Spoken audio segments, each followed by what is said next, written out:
What's up, guys? Welcome back to the channel. In today's video we're doing the Where Are They Now, and behind me I have my beloved E36 sedan.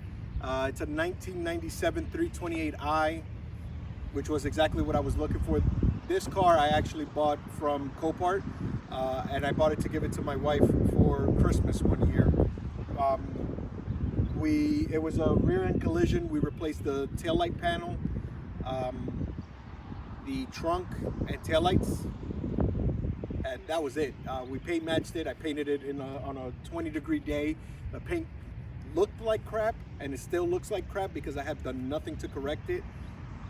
And then we threw max speeding rod coilovers and the M3 wheels, M3 contours. That was it. We have not done anything else. Shortly after I started driving it, the car developed, it wouldn't warm up. So in the winter I had no heat.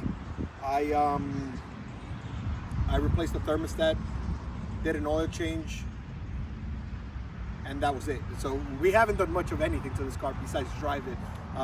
Cousin Jerry probably put 2,000 miles on this car. I put another 3,000 or 4,000 miles on it. It sat all winter, and now that it's getting hot, the heat is taking a toll on the interior. But this car's a great driver's car. Not driver's car, commuter, I guess you could say. It looks good, in my opinion, and you could just hop in it and drive.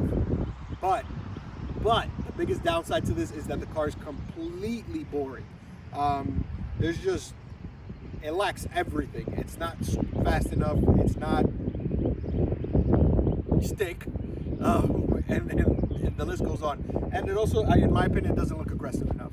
So I've been going back and forth on what I want to do with the car. I know I'm not selling it, which is crazy to say because I sell everything. But I'm at this really weird cross section, I guess you could say, of not knowing what to do next with the car. I'm considering manual swapping it, and then I don't know what I'm going to do for the power problem. From what I've heard, manual swapping it does help just feel the power better, I guess, because you have more control over it. I'm about 99% sure that this transmission is going to give up on me one day, just from random things. As you guys saw, we tried to do a burnout and the car just wouldn't do it. It also doesn't help that it has brand new tires, but that's no excuse realistically for a car that I think allegedly came with 200 horsepower. These Civics, as you guys saw, I have the black coupe did quite an amazing burnout. I think that's it. Like this car, it's a great car. Everything works on it, but it's falling apart. It's boring. It's pretty comfortable, but it's boring. So we don't know what we're gonna do with this car. I'm actually, the reason for making this video is to get some of your advice on what we should do to this car. I don't want to destroy it, but I also want to be able to enjoy it. So we're gonna do a quick walk around on the car, and then we'll go over some possible plans that we have that may actually come sooner better than later. So let's show you guys around. So like I said, this car just looks good. The M contours, the downside to the wheels are definitely that I got a squared set of front. So I think they're 17 by 7s, both front and rear. So the rear isn't aggressive at all. I was thinking about possibly getting a spacer, or maybe just getting the right wheels for the rear and swapping on the tires. Over at the front end, it's exactly the same as when we rebuilt it.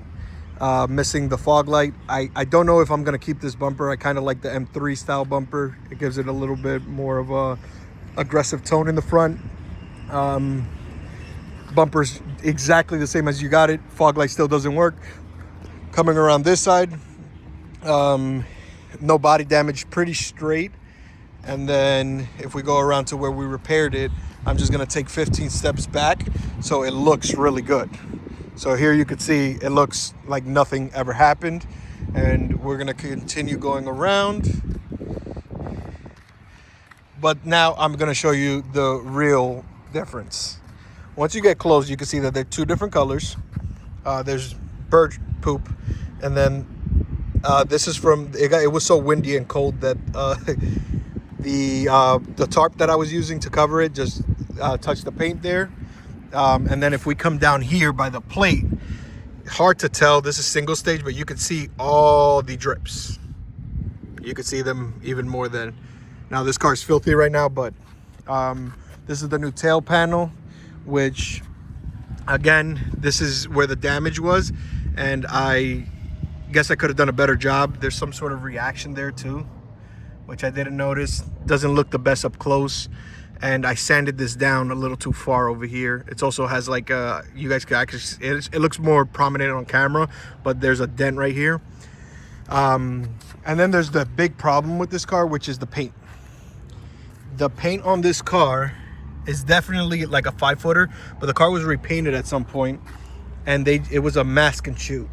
And over here you could tell more, but the paint is peeling throughout the vehicle. There's multiple areas throughout the vehicle that show that. And of course, now that I'm looking at it, you can see the bumper, which again, I don't know if I'm gonna just replace the bumper. You can see the paint from when I painted it still sitting on the muffler. Other than that, it has the M style sides. I think those are actually genuine parts. There was this damage from when I bought the car, but it looks like that's just like a molding, almost like. So I might actually replace this. I'm actually very afraid to see what's under this as far as rust. This is a Pennsylvania car. Now, excuse the mess on the interior, but the interior is pretty much, again, in the same condition, if not worse. This was missing. The handle was missing. It doesn't look bad from here. It is pretty complete, I could say. Carpet is torn there and stained. You guys could see it has 199,000 miles now. This fell apart. I want to say I drove the car last week and it was there. Now it's not. But again, another common E36 problem that can easily be resolved by me just gluing this on there. But just to give it the video, headliner, I do that every time I drive. I just push that up. It's sagging over here. Back seats are pretty decent. Not much to really go over there, except that happened recently too, where the seat is starting to split. But other than that, piece is just falling out. That fell off on my drive to work one day. Other than that, there's actually not much there as far as the interior goes. I do like that this car actually came with both original key fobs, and one of them has like a little light. I didn't bring that one today, but I also did throw on a radio, which is great. This is one of my favorite parts about the car, is that it is very complete. Nothing there. Actually, funny thing is the coilovers are on backwards. So right now I have them maxed on camber, and that's because this coilover is supposed to be over there, that one's supposed to be over here, but didn't affect the drivability. Car's really complete. Can't really complain there. And then in the trunk, of course, my helmet. I ripped this off at one point. Just put that back on. I had to put a new battery in it, and then I still have all the extra bolts and stuff from when we rebuilt the car. That's how you know you built something properly. You have extra hardware.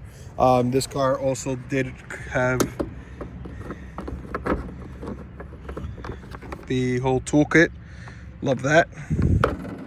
All right, so as far as things I'm considering doing to this car, I think I touched on the fact that the automatic transmission it's on its final leg. I could tell it struggled to even do that burnout. The car was really unhappy, coincidentally. I think that is something that would change how this car drives completely, and the feeling you get when you drive it. So I think that the first thing we have to do to this car is actually manual swap it. So hopefully that happens sooner better than later. I've been keeping an eye out for local transmission kits hopefully come out, a whole manual swap comes out, or I'm gonna buy a parts car to do it. As far as power, I really don't know. I'm entertaining ideas, so if you guys have any ideas, please make sure to comment below with them. How can you make a 328 just a little more enjoyable? I don't want to go ridiculous. I think it's a great car for me to show my wife how to drive stick-in. So that's kind of the thought process I'm having. But I do want it to have just that little punch when you do get on it. So let me know what you think there. But that's about it for this car. So please like, comment, and subscribe. And who knows, maybe your suggestions will get done. See you guys on the next one.